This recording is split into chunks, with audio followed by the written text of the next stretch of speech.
pour cette merveilleuse mobilisation. On était près de 5000 personnes aujourd'hui, c'est un record.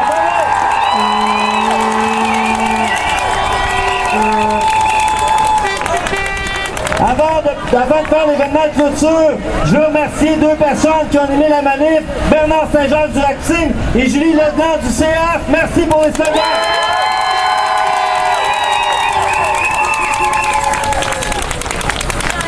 Je remercie aussi les gens qui ont porté les portes toute la manif. C'est très apprécié, bravo!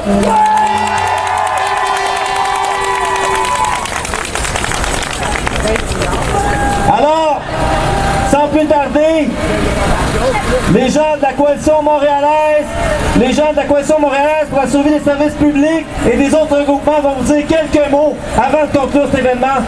Le premier, M. Jean-Yves Joannette de la Travette de Montréal. Allô! Au nom de la Coalition montréalaise pour la survie des services publics, on se dit collectivement bravo!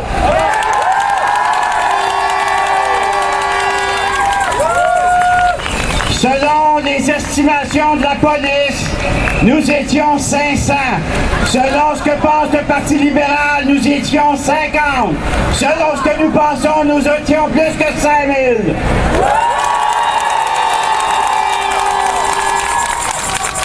Bravo pour cette incroyable mobilisation. Et partout dans la province, c'est mobilisé aussi. On se félicite tous ensemble. Je ne sais pas si vous en rendez compte, on vient de se faire un standing ovation, là.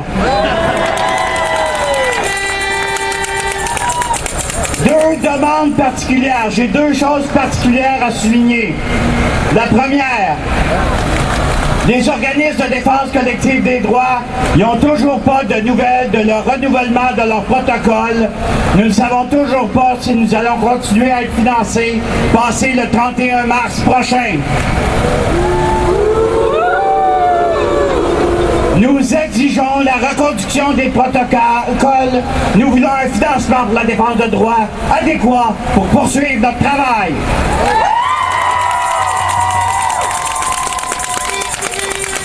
Deuxième message particulier. En début de cette manifestation, nous avons parlé de la situation critique des centres d'éducation populaire. Comment le gouvernement Couillard va traiter l'avenir des centres d'éducation populaire sera un indice du comment il s'apprête à traiter l'ensemble du communautaire. Nous avons la ferme conviction qu'en nous battant pour les centres d'éducation populaire, nous défendons l'ensemble du communautaire.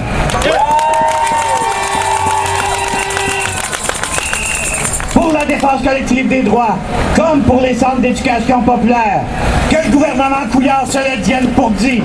Ce n'est pas en nous coupant que vous allez nous faire disparaître, que vous allez faire disparaître les colères populaires.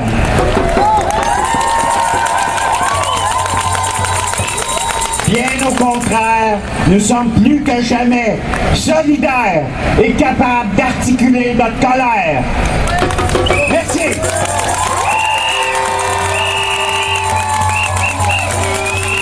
Le communautaire, y a-t-il moyen de s'en passer?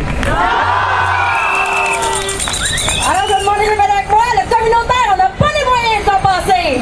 On n'a pas les moyens de s'en passer. Maintenant, je laisse la parole à Nancy Harvey du Rock FM, le regroupement des organismes communautaires Famille de Montréal.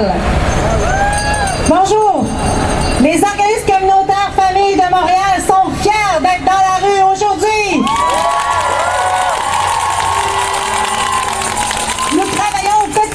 Avec toutes ces familles qui subissent directement les impacts des mesures d'austérité, la hausse des frais de garde, des tarifs d'électricité, les coupes dans les écoles. Et comme si c'était pas assez, depuis des années, elles ont vu augmenter substantiellement leurs factures d'épicerie.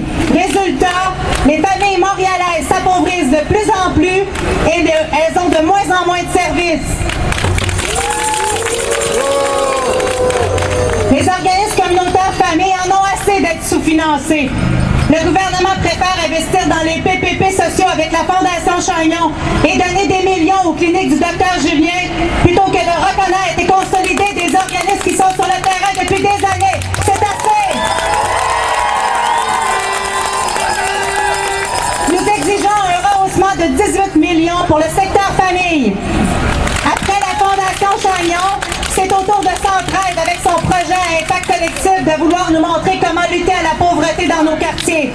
C'est pas de la charité dont les familles ont besoin, mais de la dignité.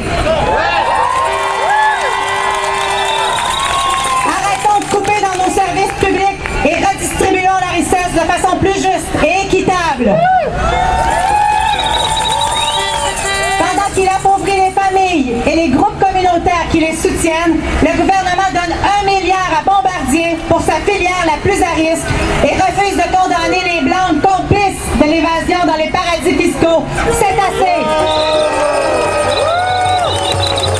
Parce que le communautaire, on n'a pas les moyens de s'en passer. Encore une fois, on répète, parce qu'il faut répéter souvent nos messages pour que le gouvernement comprenne, le communautaire, On n'a pas les moyens de s'en passer! Maintenant, c'est au tour de Lise Cloutier de la table régionale des centres de femmes Montréal-Laval. Bonjour!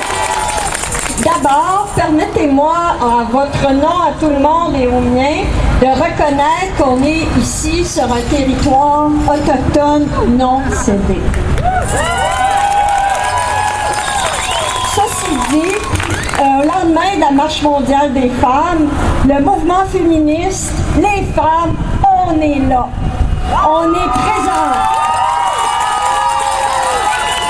On est présents par solidarité pour un meilleur financement ou soutien à la mission. On est présents par solidarité, mais aussi parce qu'on est concernés comme femmes et comme groupe de femmes dans cette conjoncture d'austérité.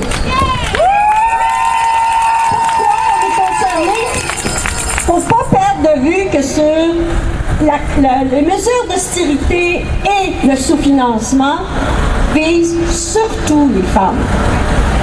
Sur 10 personnes qui fréquentent les groupes communautaires, plus que 8 sont des femmes. Et sur 10 personnes qui travaillent dans le communautaire, plus que 8 sont des femmes. Donc, on est concernés en plus d'être solidaires.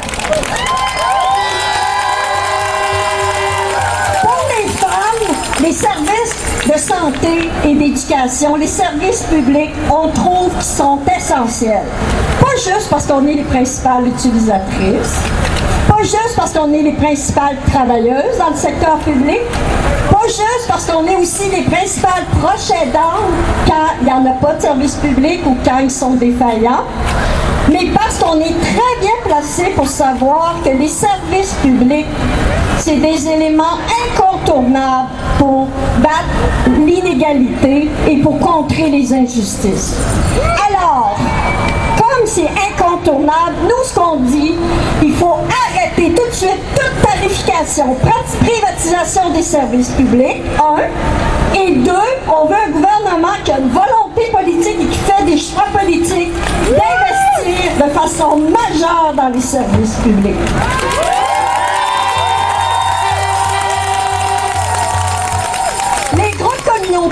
Les centres de femmes, les groupes de femmes, c'est souvent le seul lieu où les gens peuvent venir ou avoir un accueil, une écoute sans préjugés. C'est souvent le seul lieu pour une prise de parole, pour une reprise de pouvoir et en charge. C'est souvent le seul lieu pour agir contre les injustices et l'inégalité.